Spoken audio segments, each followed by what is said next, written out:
Okay, so we're going to mix up a midtone. So I put these two values on my paper and we want to mix between them. As we know, we'll need a lot more white to make a midtone. And this palette is actually, it's called Gray Matter. It's a brand. And the idea is you're always, you're mixing on a midtone so you know exactly what a midtone is. I like that about it. You can also paint your palette a midtone gray so that you can always know what it's a midtone. So I'm going to mix up a midtone and then I'm going to paint the entire background of a layer, that midtone. And for me, I feel like this is still a little bit on the light side, so I'm going to add a little more dark. So I need to have enough paint to cover an area, and I'm painting about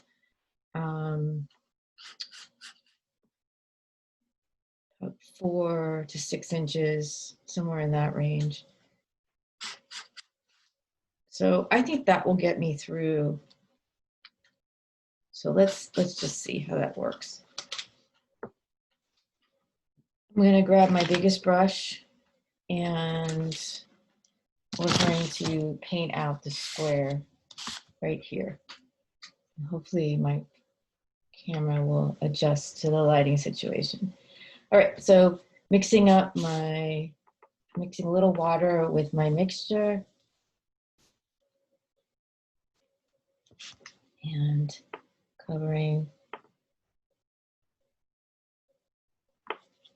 the background of this box. And actually what we're going to do is work in 2 layers for these paintings. Give you practice on what that's like.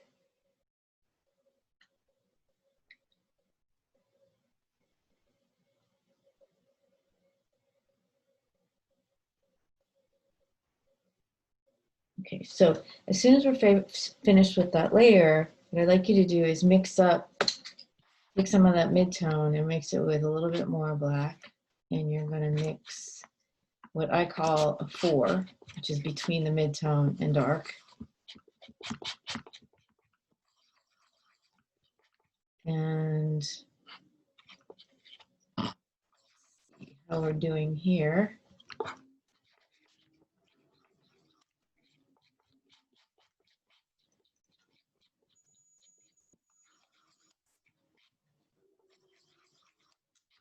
And just using my brush again, adding a little bit more dark. And then painting the second box a little darker.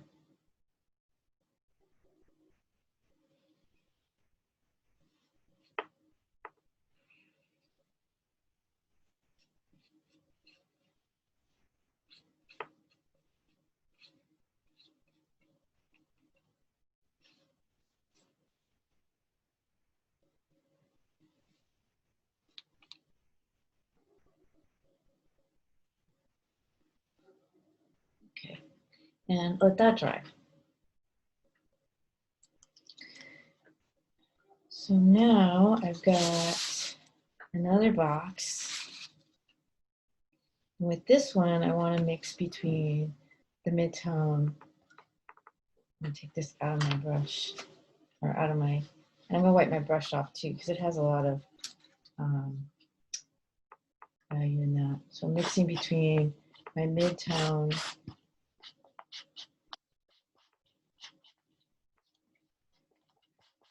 and I'm purposefully trying to mix up a good amount so I can cover those boxes.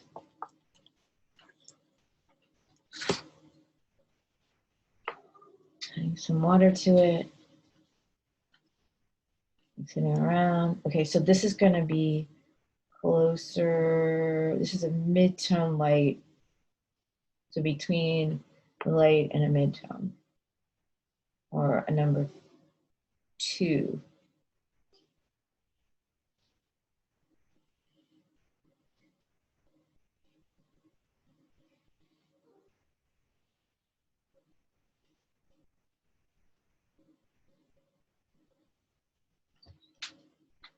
And then we're going to mix up one more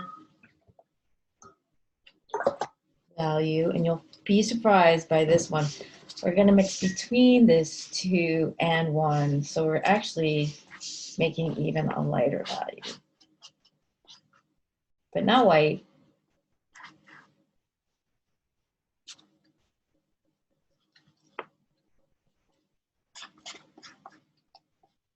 Okay.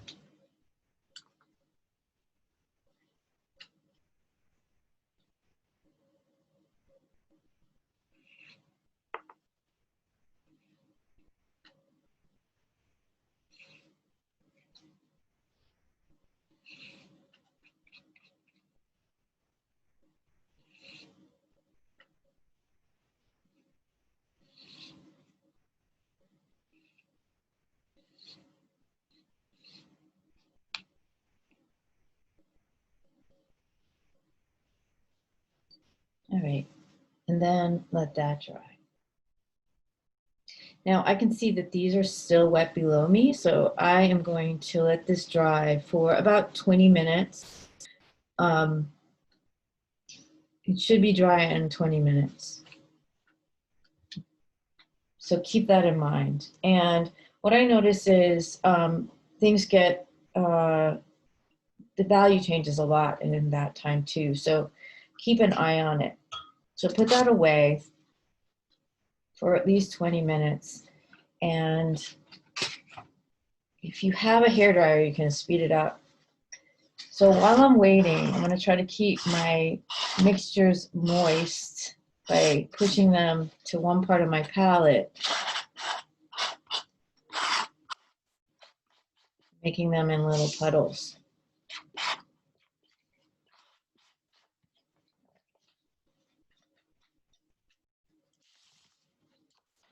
Pause. 20.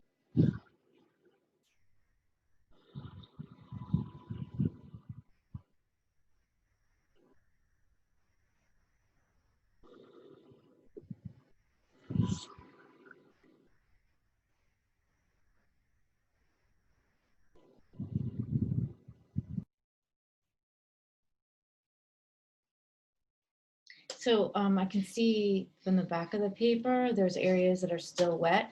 So I'm going to just keep drying with my trusty hair dryer a little. Okay, I just finished letting everything dry. I used a hair dryer. If you use a hair dryer, it takes 5 minutes rather than 20 minutes. So I would really encourage you to do that. Now I am setting up, this is my midtone, the first one that I did.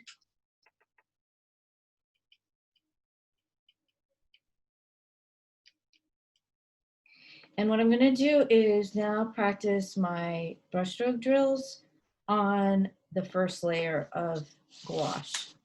And what you're going to notice is that, so we're going to start with, let's start with white. I'm going to mix up white on my palette. Just get into that. And what I want you to try to understand is you're actually going to put a wet brushstroke on a dry surface, but that dry surface is actually going to be reactivated by the brushstroke. So in order to keep these layers separate and not mix them by that rewetting, you're going to limit your brushstroke. And what we're going to do is we're going to do our same drills, which are those comma strokes, the S strokes, the U strokes, and any other strokes you want to experiment with on the midtone value. So I'm using white, and I'm going to do a comma stroke.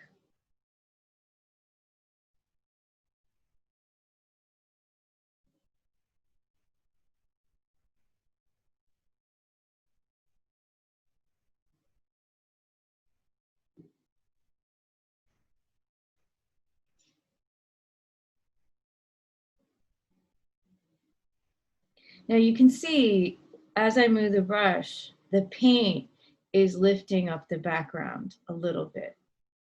And this is par for the course, meaning you put something that re-wets, that's wet onto something that re-wets, you're gonna get a little bit of mixture. And that's fine. The problem is if you do too much of that, you're gonna lose the contrast of the stroke. So the idea is to practice that and get comfortable with it. So let's try our S stroke.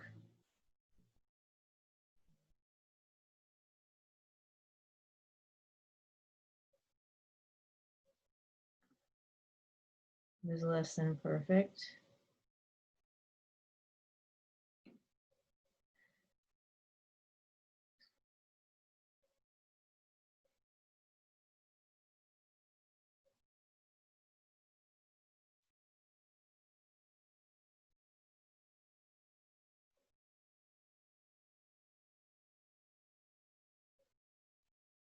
Then let's try, I like the U stroke with the flat brush. So I'm gonna grab my flat brush, if I can find it.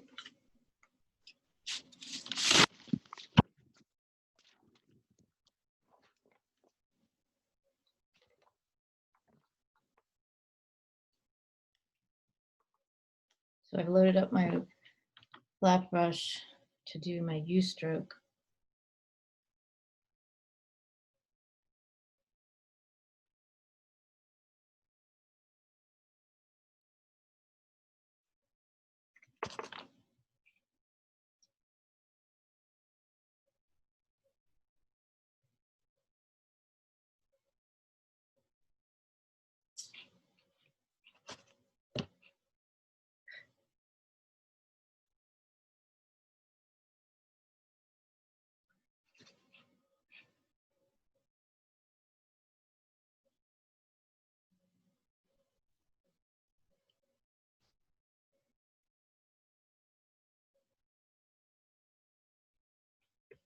And then I actually want to just do one more S stroke with the flat brush. So I found that to be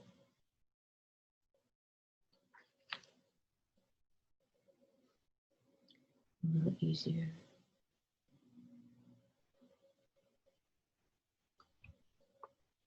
Okay, so practice that. Now, there are parts of this painting that are a little too thick, right here. Let me just show you up close. The viscosity of the paint, it was too thick. So now it has a little area that's almost like impasto. And that is something we try to avoid with gouache. But we're going to let it dry and see what happens. So there you go, brush strokes on a flat layer. And the idea is to not to limit your brush strokes so that basically you get a nice flat brush stroke without mixing it with the bottom layer. So try that a few more times with the different brushes on the different values, and then we can work on painting next.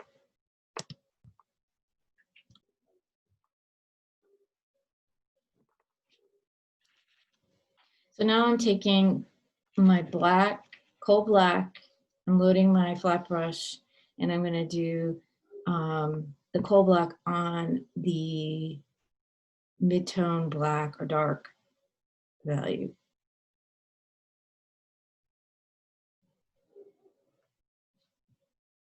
Comma strokes.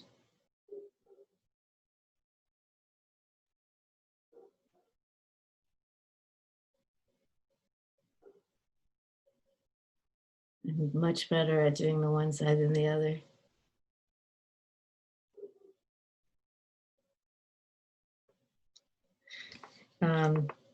The S curve.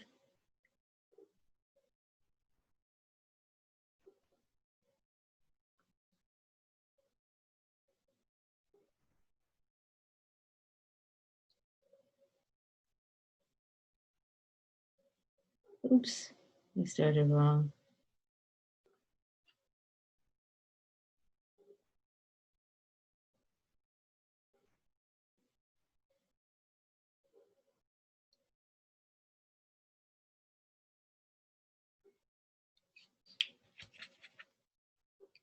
And the U, which seems to be my favorite brush stroke of all time, the flat brush.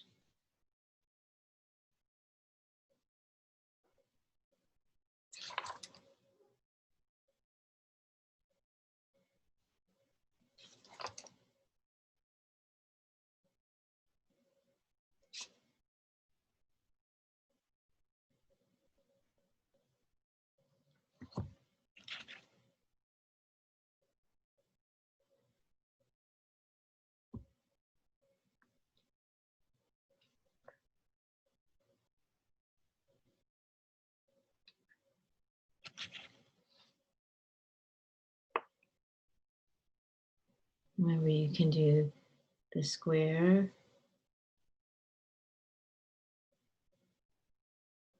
and then the line.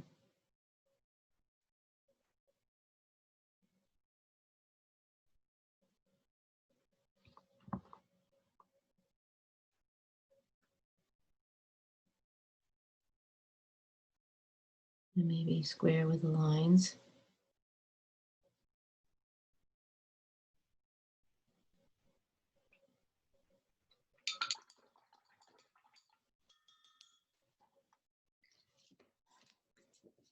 And keep practicing this. So I'm going to try to mix up a mid-tone. So I'm going to mix up this value again and put it on my lighter tone. So let's see how I can do that.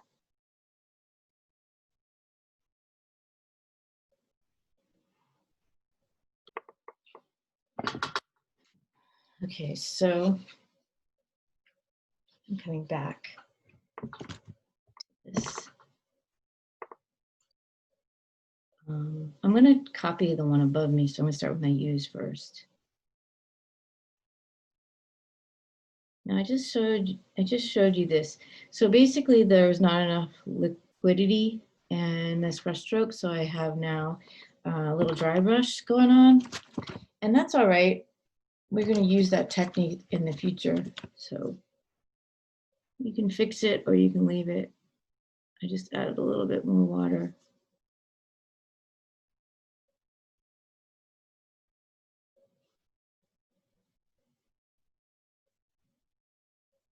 That wasn't so good.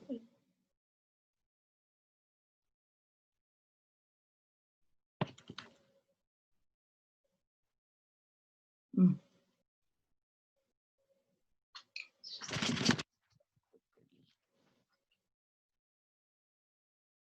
Oopsie, then that had too much liquid and it just spreads out too far. So practice. And now I'm going to change my brush again. So I know I love working with my flat brush, but let's try going back to the round brush. We're going to do S's with the round brush.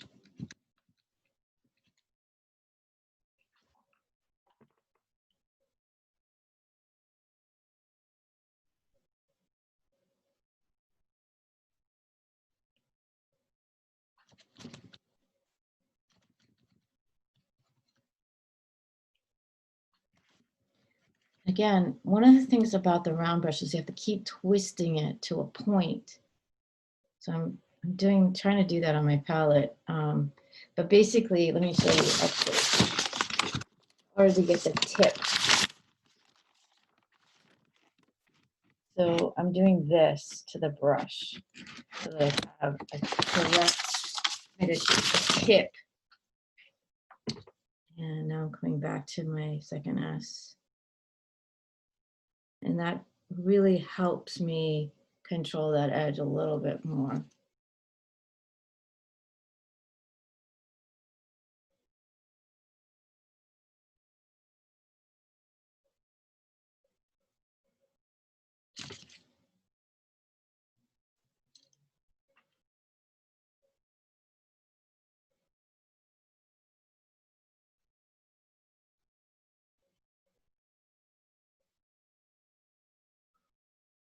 I can fix it if I want.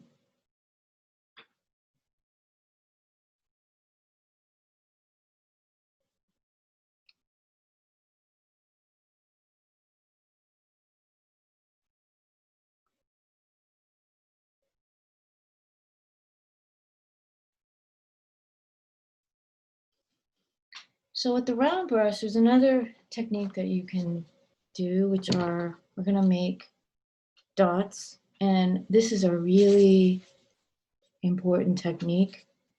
And I use this a lot when I'm painting, which is I get my paintbrush into a point by twisting it on my palette, and then I lay down dots. So we're gonna make the smallest dots that you can possibly make.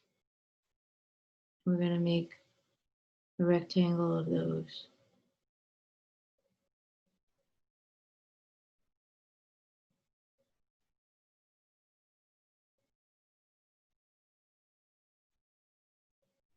All right, so then let's try to make them even smaller. And I do this, I have to take my glasses off to do this. And I have to put my entire attention where I'm painting. I can't be distracted by anything else. So hopefully you can see this. I'm gonna just move this a little further.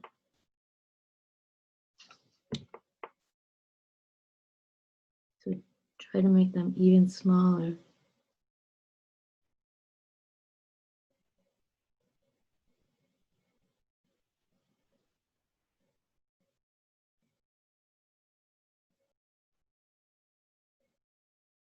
Skits.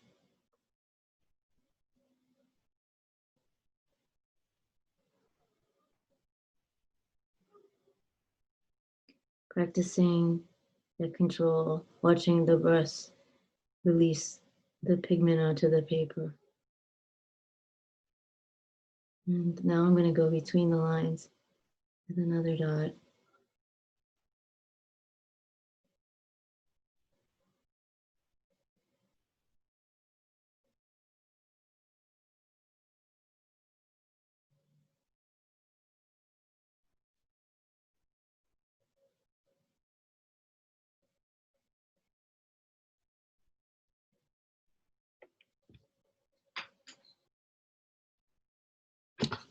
I'll show you up close what I just did. So these are my larger dots, small, and then these are my even smaller dots. And I did them in rows, and then I added a row between the rows. So practice that. Let's go back to our commas. Actually, we're doing our commas upside down, which is a new one. I find the commas to be easier to do the right side way.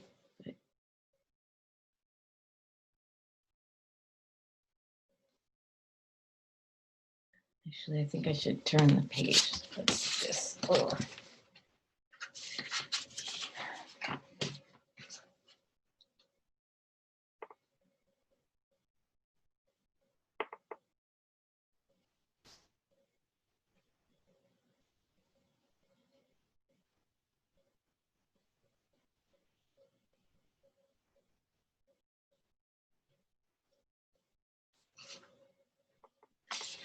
Okay, so let's try a new one. This is, we're gonna do little X's. So another one where we're trying to get the point of the paper, the point of the pen, brush, lay down.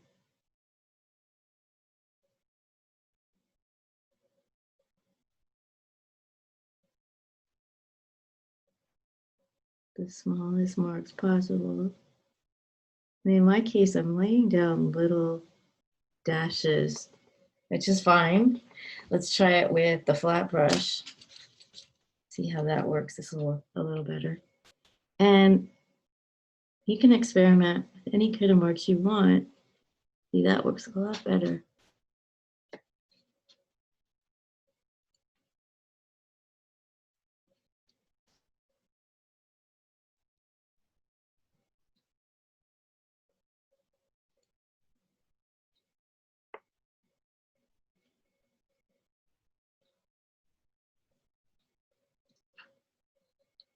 All right. So practice little X's.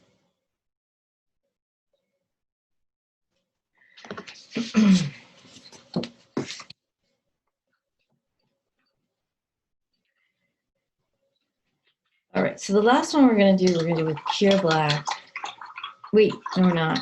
We're gonna do it with, let's do just another variation. We have white, we have black, we have gray.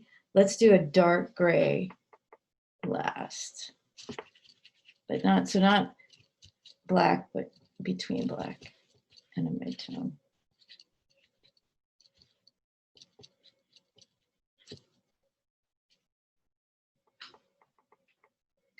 Again, let's start with our U's.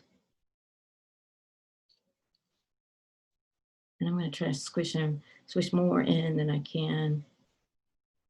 Oh, that's bad.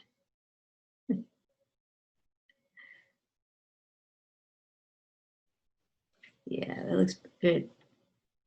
And I feel more confident as I paint. I also notice when I talk and paint, I make more mistakes.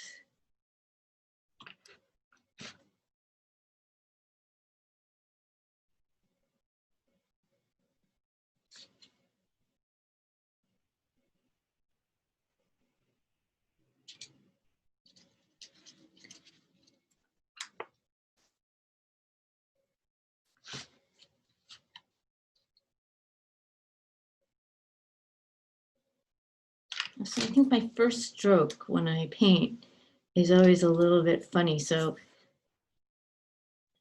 there's a way to deal with that by making maybe a mark first outside your box. So like if I wanted to practice outside, and then I feel like my second stroke is better. All right, let's try the S's with the flat brush.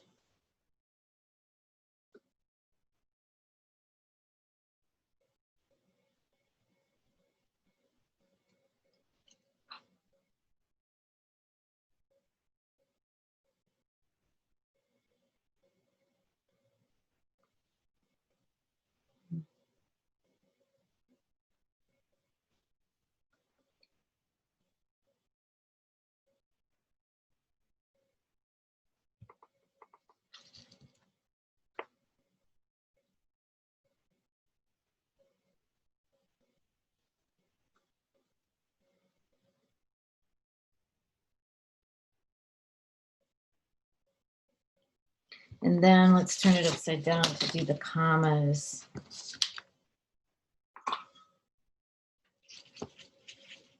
With the round brush.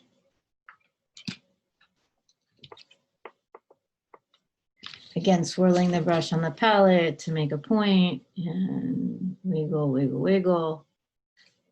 Pull it down. Oh, I just ruined that.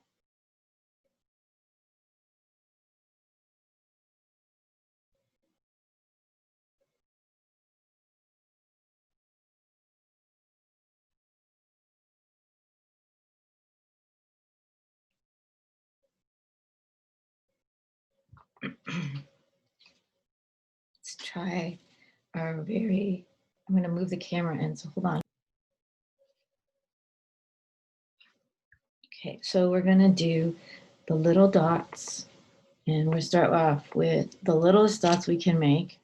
I'm turning the brush in the paint to make a point, and you can see my point is pretty small. All right, so let's just try this. Have to figure out how to do this so you can see it. So let's just go here, and we're gonna do a box of points.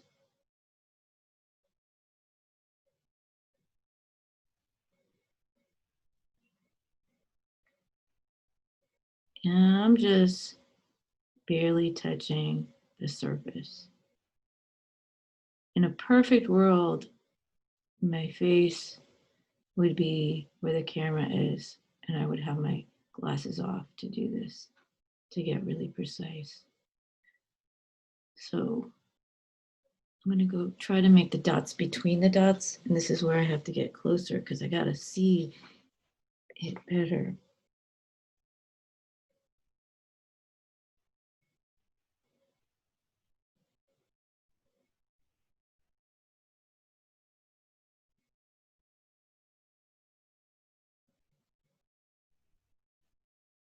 Those look like little tiny commas. So let's try that again, because I'm not really happy with that. I'm gonna space them out a little bit more.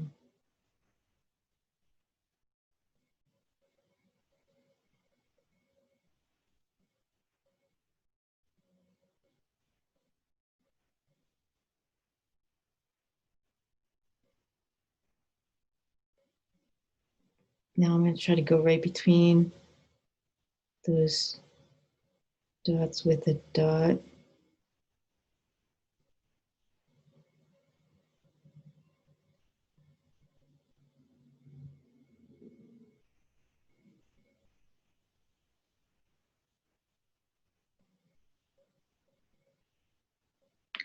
That was okay, I guess.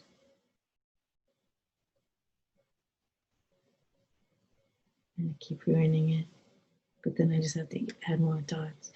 So when you're working this way, this is called pointillism, I guess. And it just needs a lot of control. And let's go and try the flat brush. What do I do with my flat brush? Oh yeah, here's my flat brush. Let's do some X's. So I'm going to turn it upside down so you can, maybe I can show you this. I'm going to go right here.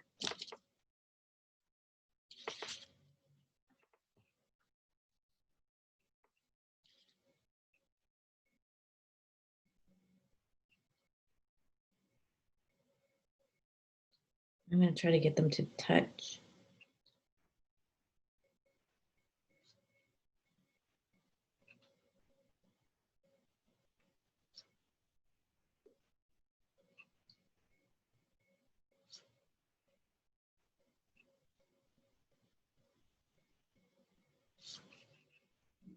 My spacing isn't quite right, but I just keep going.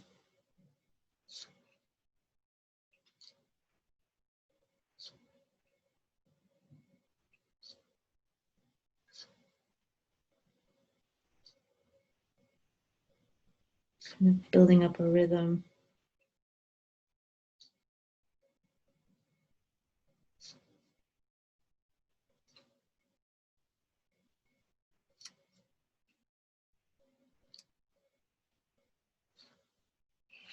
Okay, so try that and experiment. Like I always like doing the boxes with the, it's super easy and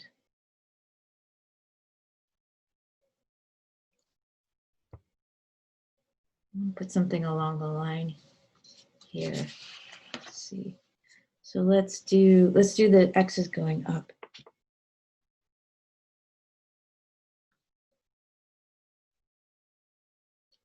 I'm going to try to do it a different way. Let's do it, see if I can't keep it more measured by doing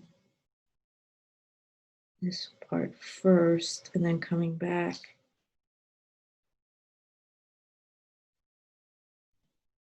And it gives you a different effect, which is kind of fun.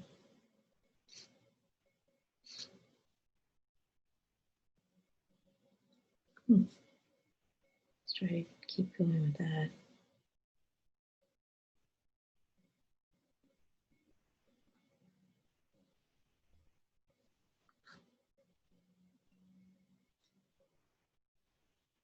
Now we're starting to get into a grid. All right, let's try that too. I'm going to try that right here.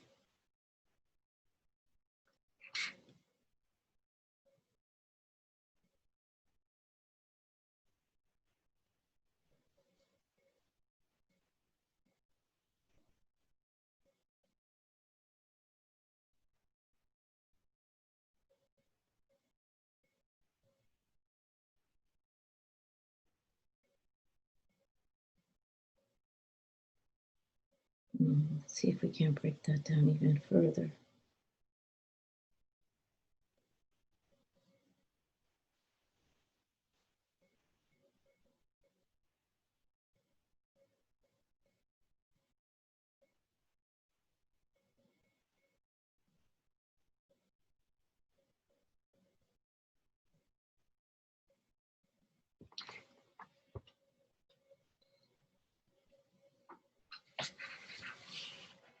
wonder if you even saw that. All right, there you go. So practice that. Practice the big marks. Practice the really small marks. Change the value. The idea is just to get used to painting on a second layer and not disturbing the background too much as you paint. All right, so practice that.